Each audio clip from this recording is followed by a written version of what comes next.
Hari ini dengan Ibu Zara. Baik Ibu Zara, hari ini itu ya akan dilakukan pemeriksaan rutin yang bertujuan untuk mengetahui tentang kesehatan ibu dan bayi ibu.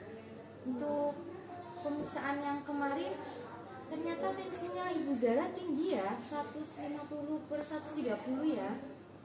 Nanti hari ini coba kita tensi lagi ya untuk melakukan pemeriksaan. Nanti untuk waktunya 5 menit sampai 10 menit. Untuk tempatnya di ruang ini saja ya. Sebelumnya ada yang ingin ditanyakan? Baik, jika tidak ada, langsung saja ya Bu melakukan pemeriksaan.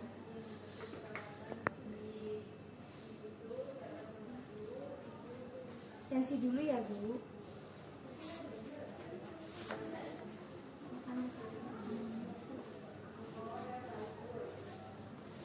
Saya bantu ya Bu. Relax ya Bu.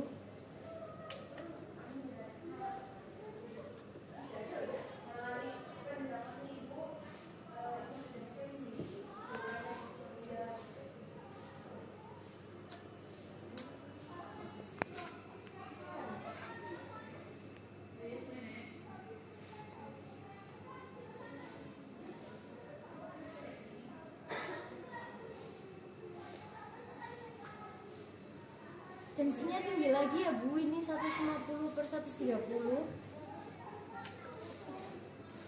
Seperti pemeriksaan di hari sebelumnya, Ibu masih sama, tensinya masih tinggi. Jadi untuk tensi tinggi ini biasanya kan Ibu sebut hipertensi ya, tapi nanti ini karena dalam kehamilan itu preeklamsia ya Bu. Nanti di sini saya akan memberikan edukasi dengan Ibu mengenai preeklamsia. Nah, ini ada brosurnya Bu, nanti saya jelaskan. Nah, Ibu bisa menyimaknya ya Bu ya. Jadi, eklamsia itu hipertensi yang terjadi pada ibu hamil dengan usia kehamilan 20 minggu atau setelah persalinan. Nah, ditandainya dengan meningkatnya tekanan darah menjadi lebih dari 140/70. Kemudian nanti di sini ada faktor-faktor resikonya ya Bu ya. Untuk yang pertama, karena kehamilan performa, kemudian nanti di sini ada kehamilan ganda atau kembar ya Bu.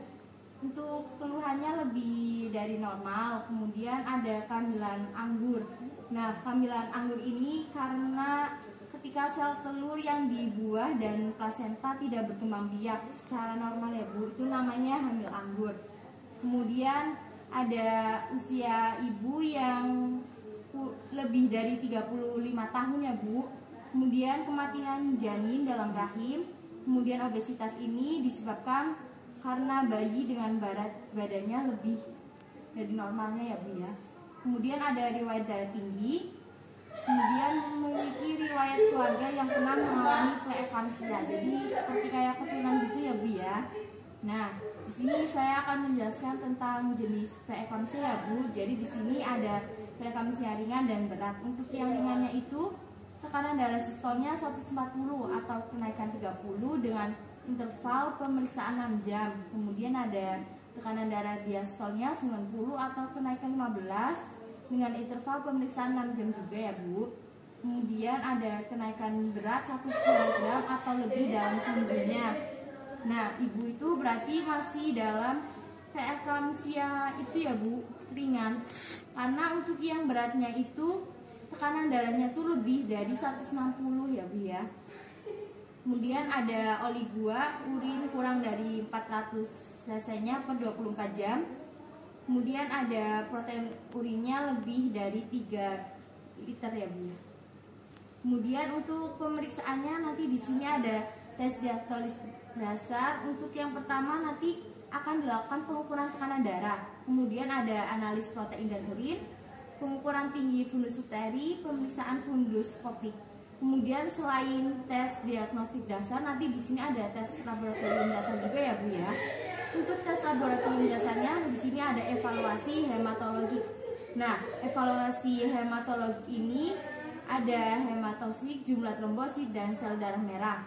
Kemudian ada pemeriksaan fusi hati, pemeriksaan fusi ginjal, uji untuk meramal hipertensi rollover TEP, pemberian infus angiotensin 2. Nah, untuk pencegahannya Ibu bisa melakukan dengan kontrol kehamilan secara rutin seperti ini ya Bu. Ibu sudah rutin, itu bagus dan harus diingatkan lagi ya Bu. Ibu juga nanti untuk minggu setelahnya ibu juga harus kontrol lagi ya Bu secara rutin ya.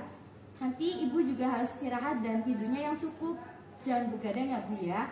Usahakan tidurnya cukup ya Bu. Kemudian ibu juga harus diet rendah garam, lemak, karbohidrat, dan tinggi protein. Selain itu ibu juga harus menjaga kenaikan berat badan yang berlebihan ya Bu. Dalam seminggu itu ibu tidak boleh lebih dari 3 kg gitu ya Bu. Ibu pokoknya harus menjaga kenaikan berat badan ibu sendiri. Untuk penanganannya di sini nanti kita akan memberikan penanganan ketika ibu tidak bisa melakukan hal-hal yang tadi saya jelaskan. Untuk yang pertama ada istirahat berbaring 2 jam. Nah tidurnya itu lebih dari 8 jam ya Bu. Untuk per malamnya ya Bu. Ibu kalau tidur berapa jam? 8. Iya, baik ya Bu. Istirahatnya berarti tidak ada itu ya, tidak ada kesulitan ya. Nah kemudian nanti bisa mengkonsumsi obatnya untuk menurunkan itu hipertensi sesuai dengan anjuran yang dokter berikan ya Bu ya. Nah kemudian nanti ibu bisa makan makanan yang rendah garam dan tinggi protein. Nah apa sih Bu contohnya dari rendah garam sendiri? Nanti ibu bisa mengkonsumsi seperti buah segar, apel, jeruk, pisang, bayam, wortel, brokoli. Untuk yang tinggi proteinnya nanti ibu bisa pakai telur, daging ayam, udang, tuna, susu, kacang seperti itu ya Bu. Nanti jika ibu masih bingung, ibu bisa menanyakan lagi. Untuk nggak doyannya ibu bisa mencoba sedikit-sedikit ya Bu ya. Karena ini sehat Bu, jadi ibu harus konsumsinya agar bayi yang dalam ibu juga ikut sehat. Nah kemudian nanti ibu bisa kontrol ke dokter untuk periksa kehamilan ya Bu.